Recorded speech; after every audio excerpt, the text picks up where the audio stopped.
more time, please. Testing, 1, 2, 3. Okay.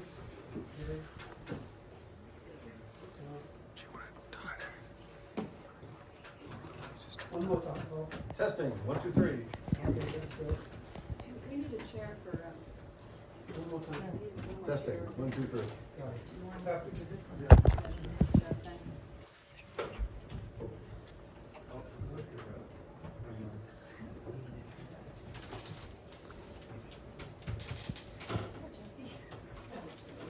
And this is Jesse Potter, a neighbor.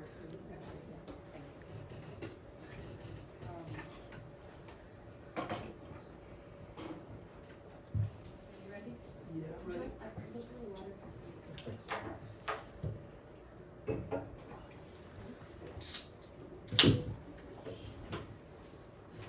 And actually, we're recording this Q&A, so.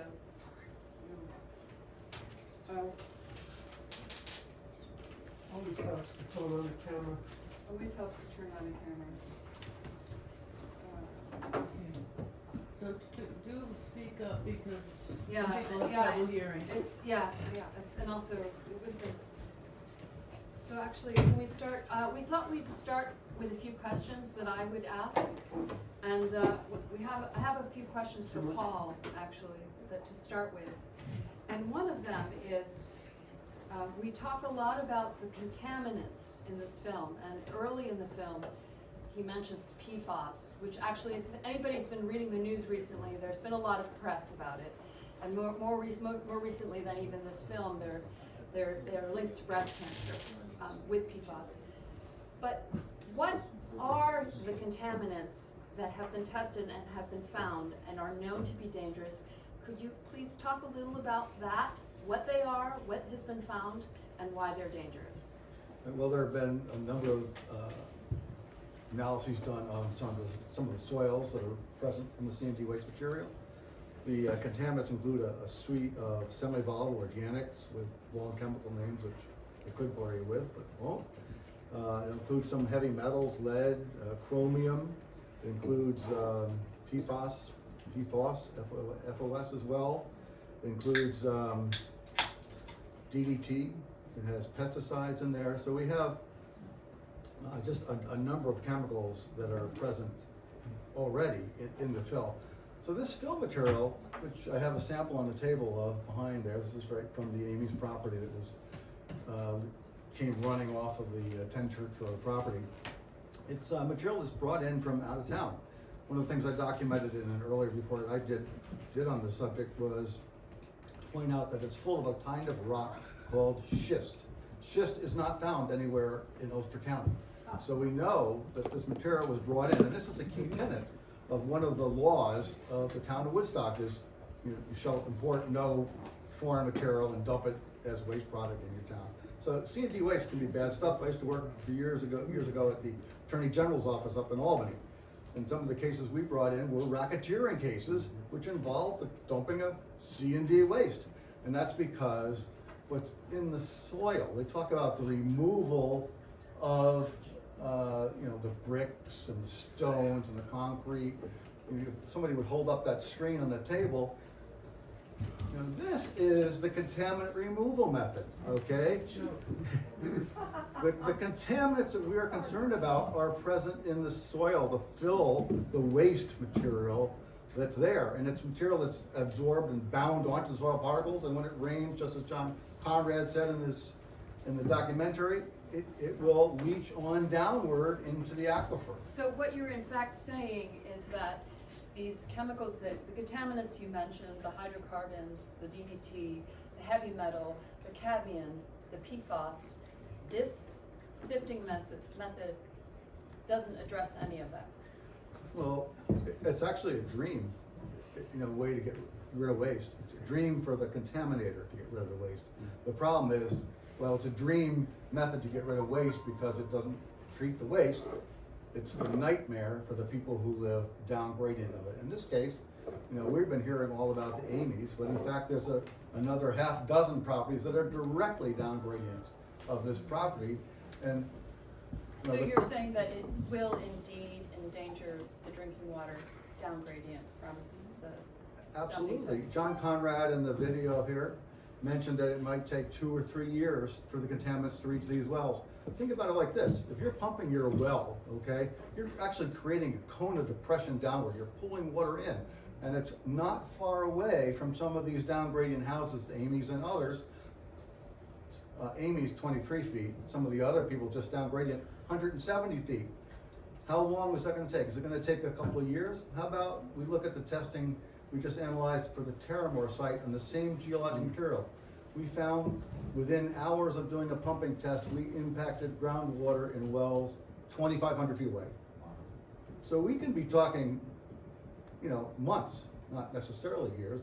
And the thing is, you don't know. Every day that somebody pumps their well, they're potentially pulling in contaminants. So one of the other things they did on the site, they spread out the contaminants. Well, first thing you do on a contaminant site is source removal. You get rid of the source to reduce the potential impact. And if there was ever a chance to maybe take part of that source material away, it's gone because you've mixed it. Once it's mixed, it can't be unmixed. So what you're saying that this Plan E, in your opinion, actually might have jeopardized the drinking water even more than You know, it's there either whether mixed or unmixed. The thing is, as long as it's there, the source continues to exist. And the more time that lapses, the greater the risk because more leachate will infiltrate downward into the aquifer. So every day that you waste time leaving it there is just a greater public health and risk. You're not taking into account the best interests of the town people by leaving that source material there. So is there any is complete removal the best option? Complete removal Of this is what I recommended in 2020.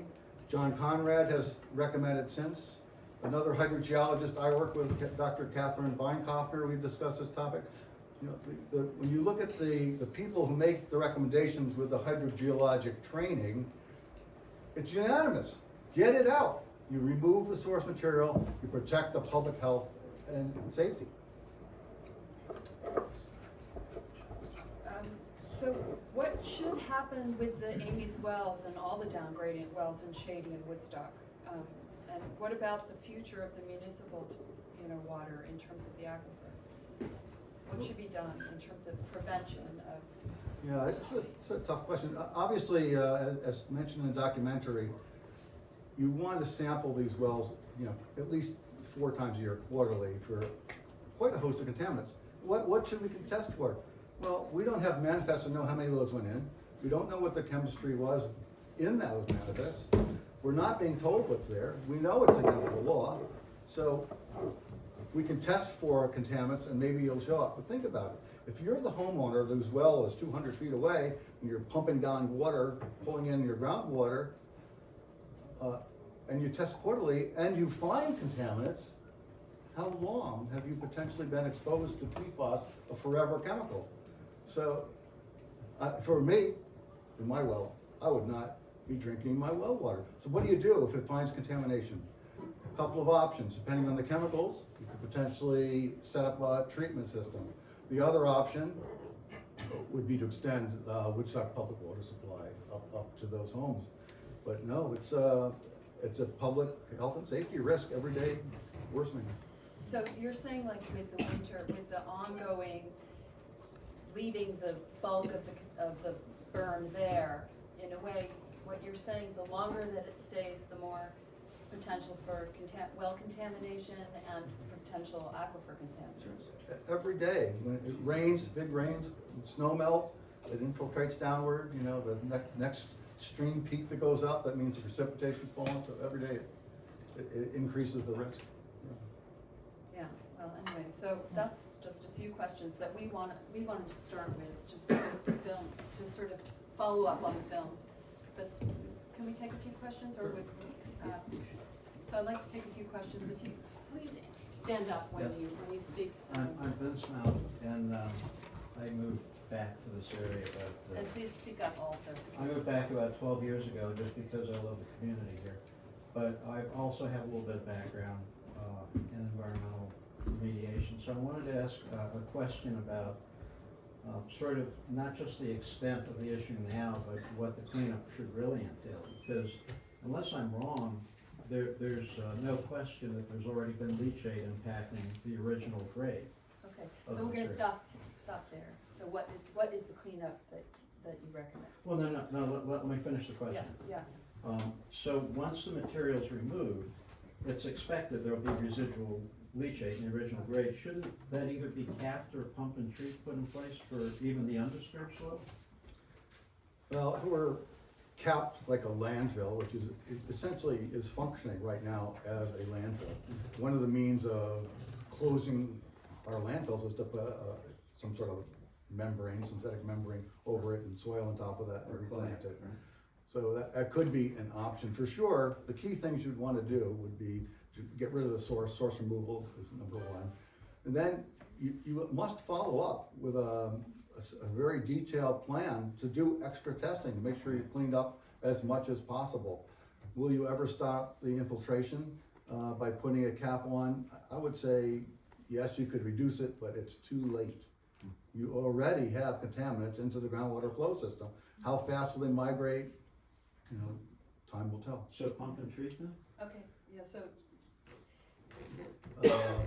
A pump and treat option for groundwater would be only something you explore after you know what contaminants are there and to see whether that's a method suitable. So it seems that there has to be further testing, which is actually something that it was in the resolution, and it's an ongoing ask that we've all been having. So, I'm sorry, gentlemen. Hi, Ian. I just wanted to, I know this is the details of this are going to be explored a lot, and but I wanted to just focus on one point about what has gone on. Is this material came from New York City to a dump in Saugerties. That dump was closed down. It was supposedly frozen. And the DEC was responsible for that. So your question? My question is why, as it came across to Woodstock, how come Woodstockers says this is not our problem? Even though we've got laws against dumping in Woodstock, why did Woodstock not stand up to the DEC and take it to them and say, no, this is your material, you own this, this is your responsibility, it should never have crossed town line in the first place. All right, and so- that is the critical thing that it should. I'm just going to summarize this because it's actually an important point.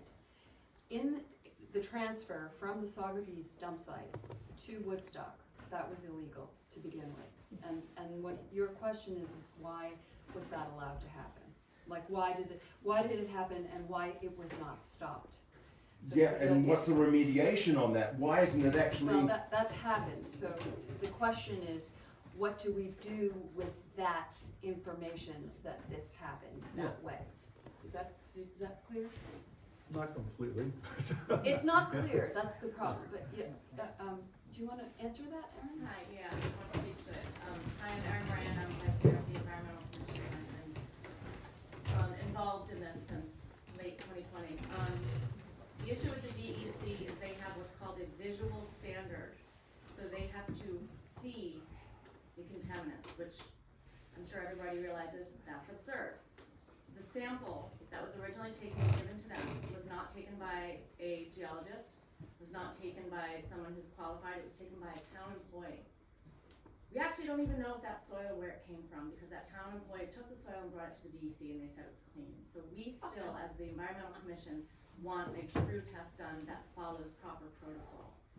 Another thing that I want to mention is the Amy's are suing the town, and you might hear that and think, oh good, it'll get resolved. What they're suing the town for is called an Article 78. They are suing the town to implore them to basically enforce their law. There's not a single penny on that lawsuit. They're not suing the town to make millions. They're suing the town to say, enforce your law. It's called an Article 78. I just want to clarify that. There have been so many frustrations with the DEC. So the DEC is standing their ground saying this is not our problem. It's probably because it's a big liability on their part. You hit the nail on the head. The DEC, when they told Corollas, get this out of here, they should have locked it down. They should have gotten rid of it. They should not have allowed him to get rid of it. Qualified people have to remove this stuff. The solution here is complete removal, and when you remove it and bring it to a qualified place that can accept it, they have to actually test it, so they know what to do with it. There's your answer. Okay, thank Yeah, you, Aaron. Aaron, it's a total would you- breakdown can John- in that Wait, no, stop. control. We're gonna, he'd like to comment on this, so. if you could- As a hydrogeologist, I get involved in a lot of lawsuits, testify in jury trials and write affidavits and all this. And I've had the opportunity to review the Amy's Article 78 lawsuit against the town. And and it's, as John Conrad has as well. So 2 hydrogeologists have looked at the material. I have to say, it is solid. It's rock on correct. And what's gonna happen next? We've got down gradient homeowners that are there facing the same issues. They could piggyback on the next lawsuit. Woodstock will have another lawsuit. So, what do? Sometimes in life, we make decisions that are wrong. And the courageous thing to do is to stop and review. Maybe I should relook at the situation. What's in the best interest of the public? What will protect the health and safety of the townspeople? And that review might come around with some courage and say, listen, it is simply time. I made a mistake. Let's do the right thing and get it cleaned up. Get rid of the lawsuits as much as you can and make it safe for the townspeople. I'm Sylvia. I just wanted to say I've been reading a lot about similar cases, one just specifically in Suffolk County, where the mob is involved. There was an investigator, they call it Operation Pay Dirt. So I wonder how much of these lawsuits do you find that the mob has been involved? The answer to that is actually one. And that was a case when I was at the Attorney General's office in Albany where we had a very nice grandfatherly guy come in. Remember when the barge is floating around and no one would take the garbage decades ago? Well, this guy came in with the solution. I mean, he was like your favorite grandfather, soft-spoken, and clearly a mob representative.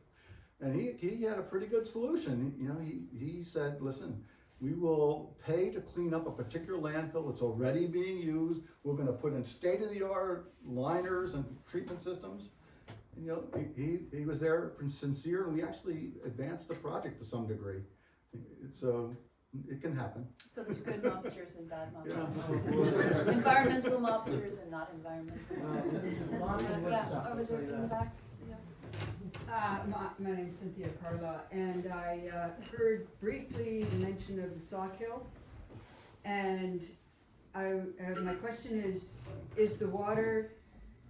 Sawkill affected, and if so, is the water system for the city of Kingston also affected by possible runoff? So it's a two-part question.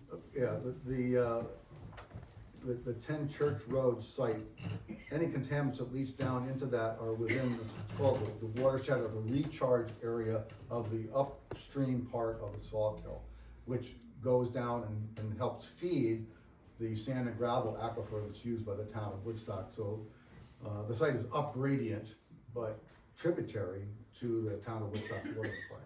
And what about Kingston Water Supply, which gets their water from where? Cooper Lake. Cooper Lake. So different, not Yes, affected, they're different. but all Sawkill water is. Yeah, Cooper Lake is just a little bit to the northwest, I think, of the site, so that should be out of the realm of consideration. Okay. Another question? Gentleman in the back. Thank you. This goes specifically, my name's Owen, and this is specifically about the Plan E versus what folks see as the proper way to handle the removal of this issue. Would you characterize what Plan E is not only inadequate for dealing with the situation, but the way that they've implemented? Could it also be aggravating the situation? You mentioned that you were taking small particulates and mixing it in with the majority of the soil in a larger area. Well, the material is already there. okay, whether you have redistributed it around the site and mixed it up, it's still there. So, and the site is on the top of a hill essentially, so groundwater and leachate is going to go downgraded in many sides of this hill. So by venture of this, doing anything to the sample, unless you completely remove it, it's still going to infiltrate into the And so aquifer. then taking the sample and taking small particles and spreading it out around a further area, wouldn't that actually increase the possibility for those small particles to leach it? No, it's already there. Okay, I mean, well, clearly it's bad that it's already there, but I'm just saying the plant itself, in spreading the material around, is that Well, I causing suppose more harm? the wider the area, the greater the infiltration potential, sure. Yeah. Anybody, Kara? Yeah, I'm here. I'd like to know, Laura Ricky, how does Bill No, McKenna the questions benefit? are for us. Okay, Yeah. how do you think Bill McKenna benefits from his behavior? That's a political This is a political question, I'm here for geology. Yeah. Okay, This is that's what geology. everybody has This to is think geo- about, This I is an think. opportunity, there's time for politics. I have discussed a solution, With Bill? no, right here. Uh-huh. So, yeah. Not to redirect, but right now, I think we'd like to focus, I think we've invited everybody here to form opinions, and please do talk to Laura Ricky or Bill McKenna or whoever, but, we're trying to focus on what is happening at the dump and and then we'll decide what Well, we're doing. Julie, I think that as a population, we have to be very conscious of having people as leaders I know. who are excellent and take care of us. Yes, thank you. Okay. Anybody else? Hi, this isn't so much a science question as just, so for Paul, you've worked for the Attorney General's office, you've seen how these cases go in communities like ours, and what ultimately is this going to cost the town of Woodstock? By kicking the can down the road and not addressing the removal of the fill, what could the potential cost be to the town?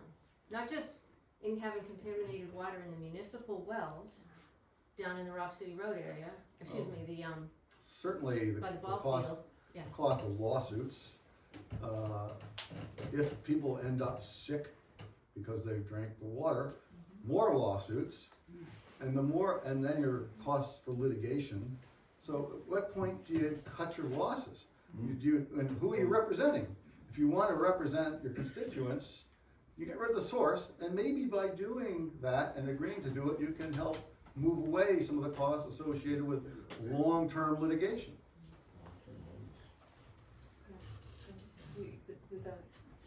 Clearly the cost is incremental.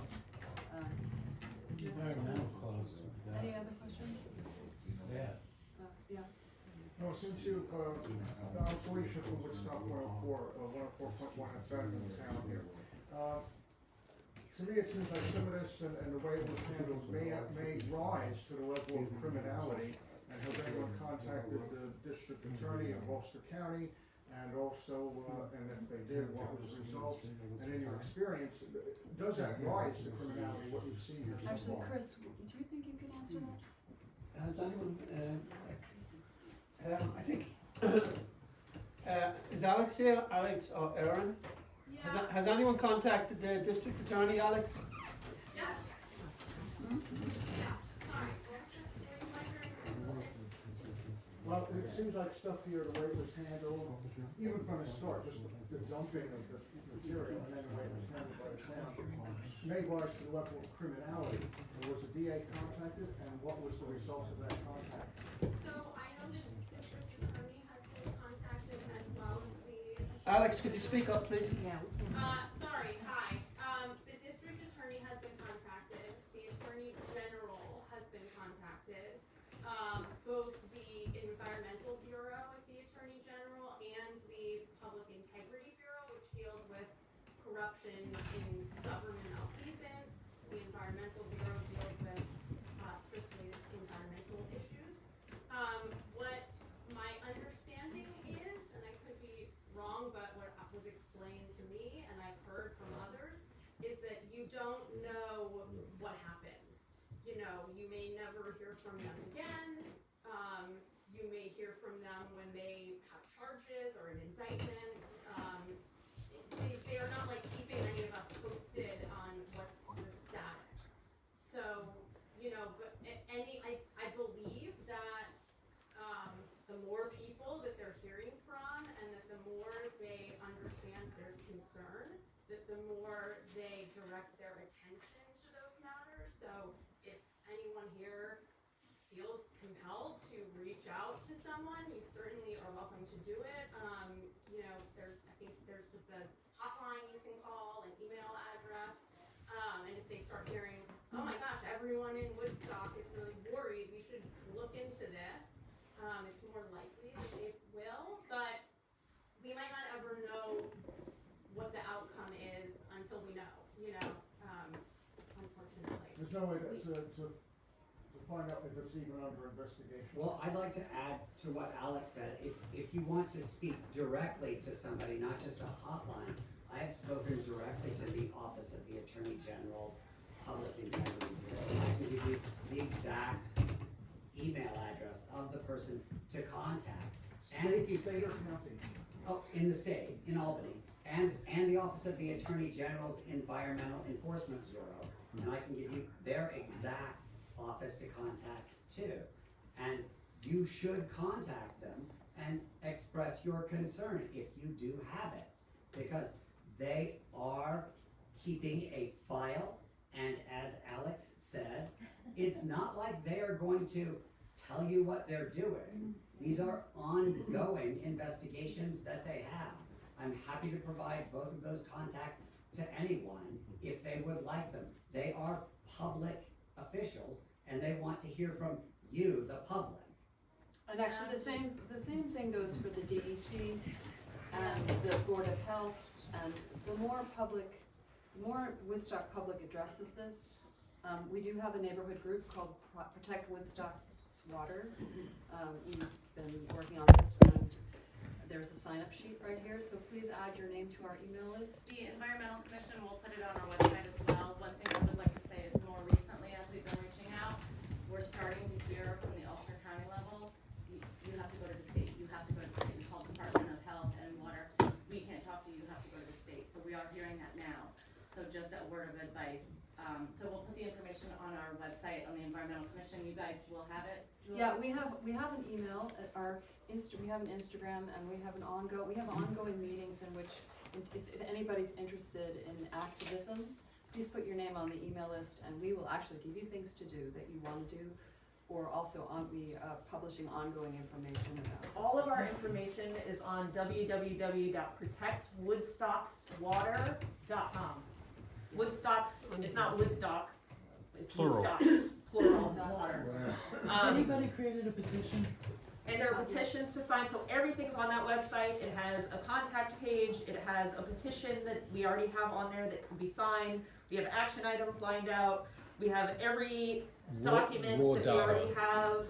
Yeah. Basically from the lawsuit, the access site, how to see the lawsuit, how to access kind of all the documentation within that.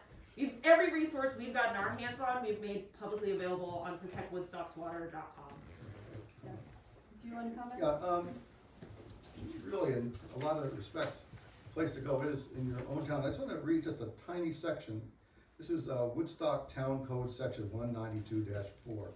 Provides in full, no person, firm, or private, or municipal corporation or department thereof shall place, deposit, or dump construction and demolition debris on any public or privately owned lot within the boundaries of the town. I've shortened it a bit, but the law is here. There's no reason for Woodstock to represent the polluter. Don't be the only town out there that's representing the polluter. Enforce the law. Another question that somebody wanted me to ask, which was, in your experience, 42 years experience, have you known any other town in which they have been defending the polluter in this way? Yeah, it's funny, I was talking with my hydrogeologist friend about that very subject last week, and between the two of us, we had no clue of any town that has ever sided with the contaminated Okay, Senator. question? Stuart, do you know the status of the Canigli Arrows water? Has that been tested, or are they on bottled water as well? No, we don't know. Have you asked? Anybody know that question, answer to that question? There is a lawsuit ongoing, and when I asked, I was told they couldn't give me that information. I was told none of that information is available from either side of the lawsuit. The attorneys won't share that because of the lawsuit. Okay. Paul, aren't there both state and federal I'm laws sorry, against? I'm sorry, I didn't. Oh, I thought you want pointed No, at I it. didn't, I'm sorry. It's a simple There's somebody, question. you've already asked, so I'm gonna ask somebody who hasn't spoken yet. You know, And we'll get back to you, I'm sorry. That's And okay. please stay afterwards and talk some more. So, yeah. Mine was just, sort of a follow-up to your question, and Alex, before you go too far, needed you because, it was Speak up, Sarah. It was a concern about agencies just sort of ignoring. So, we're talking about the Attorney General, et cetera, DC, DP, and personally, I've been ignored by them, and I've had to haunt them. But when you're talking about, district attorney, I just wanted to point out, there was just, a great debate that was posted by the Freeman and with Clegg's office or the current administration, and, you know, there's, a vote in November for the new DA.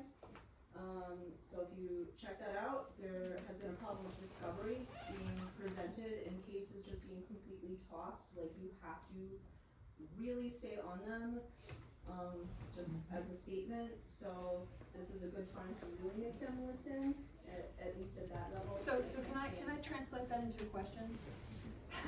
So the question is, how can we be more effective in contacting, in How can we, pursuing? both of them have open campaigns right now, and it's like battle royale with the two of them, with, You mean Neji and Kavanaugh, yeah. Yep, Kavanaugh, they both have their campaign pages up, they're on social media, they're both on Facebook definitely, but they have their websites, they have campaign events, they're both pretty expensive, but, I can only speak for one candidate, I'm not going to get Can we political, stick to the who water? is extremely We want to go responsive. back to water, Yeah, I yeah, wanna go sorry, back to okay, so So- we're gonna keep rounding Yeah, back to the I water don't thing. wanna But do actually, all again, of I it, really but encourage I can just say that conversation the after. DA right now, that is, Kavanaugh lost by 78 votes last Okay, time. I'm sorry, So. Alright, stop, It's stop, good. we're gonna It's a move, we're good gonna move time. on, I'm It's a sorry, good we're gonna time move to on, talk. so, any more questions about Church Road, Yeah. the water,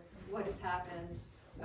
Questions for the filmmaker, actually, and what his intention in making this film was? Anything like that, that would be great, yeah. I'm sorry, somebody else wants to? Paul, what I was trying to ask was just that I believe it is a violation of state and federal law to create an unlicensed hazardous waste landfill, which is what that is. That's my understanding, that's true. So either the state or the feds could. So get question, please, the question is. Well, I'm just trying to confirm my understanding, yeah. So, Is it true that either? so your question is this a hazardous, what was the name of it? What? What did you call it? Is this a hazardous waste? Unlicensed hazardous waste. What So the- is this, in your opinion, a hazardous, unlicensed hazardous waste site? I think the answer to that, I'd have to look at the chemicals to see if they match up with our classification. But if it's characterized the same way the waste was in Saugerties? Yeah. It might well be. Thanks. The same chemicals were found in the waste as was found in Saugerty. I confirmed that with John Conrad. They're exactly the same Yeah, with the testing that was done. it's an unlicensed. There's no difference in the chemicals that were found in both places. Well, any more questions? Yeah, David. Oh, just quickly, I think everyone's sort of wrapping up, but before everybody files out, is there anything that we can all do, or what's coming up, Julie, that everybody needs to be aware of, or another screening that we can send people to, or anything like that? Okay, so one of our intentions, or Chris's intentions, I'm speaking for you, is we'd like to have more of this go out into a public sphere, have more conversations, and have again, a civic discourse in which the people take this and make this happen, right? So in order to do that, we'd like to have this film being seen more often. We'd love to have anybody who would come talk to Chris, come talk to Protect Woodstock's Water. If you have any ideas about that, that would be great, right? So that's- Yeah, have documentary will travel. Yeah, Hot Documentary will travel. And then the other thing is that we as a group, we meet regularly on Monday nights, and our next public event is gonna be at the Scarecrow Fest at the Woodstock Land Conservancy. And we're gonna have a booth there, so we need both volunteers to help us at the booth, to plan the booth. And then we have petitions, and they're online, but actually we'd like to go out into the town and petition more. And then the last thing is we need more public sharing at the town board meetings. So, there is a public be heard at every town board meeting. You can do it on Zoom.